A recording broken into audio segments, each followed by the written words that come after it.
Once upon a time, in a whimsical world where anything was possible, there was a walking door named Dory. Dory wasn't just any door, she had a golden knob that sparkled like the stars and hinges that creaked melodiously. Dory lived in a quaint little village called Hingaville, where all the doors had their own personalities. Some were shy, some were bold, but Dory was the most adventurous of them all. She loved to explore the world beyond her frame.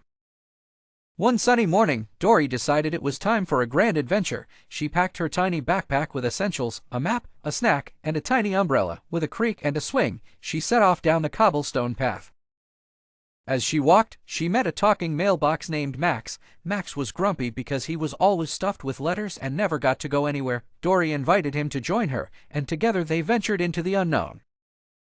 Their first stop was the enchanted forest, where trees whispered secrets and flowers sang lullabies. They met a wise old oak named Oliver, who told them about a hidden treasure guarded by a mischievous squirrel named Squeaky.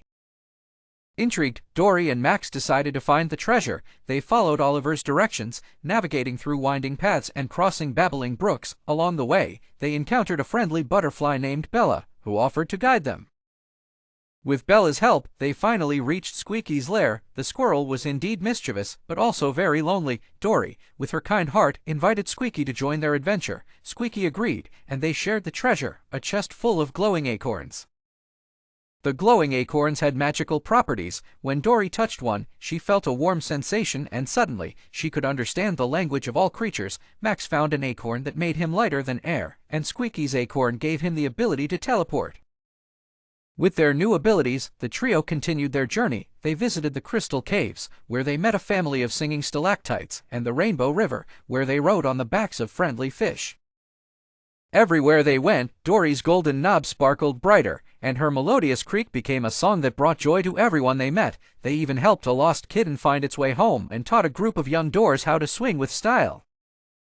As the sun set, Dory, Max, and Squeaky found themselves back in Hingaville. They were greeted as heroes, and the village celebrated their return with a grand feast. Dory realized that while the world was full of wonders, there was no place like home. From that day on, Dory continued to explore, but she always returned to Hingaville with new stories and friends. Her adventures became legendary, and she inspired all the doors in the village to embrace their own journeys. And so, in the whimsical world of Hingaville, the walking door named Dory proved that with a kind heart and a spirit of adventure, even the most ordinary objects could have extraordinary lives. The end.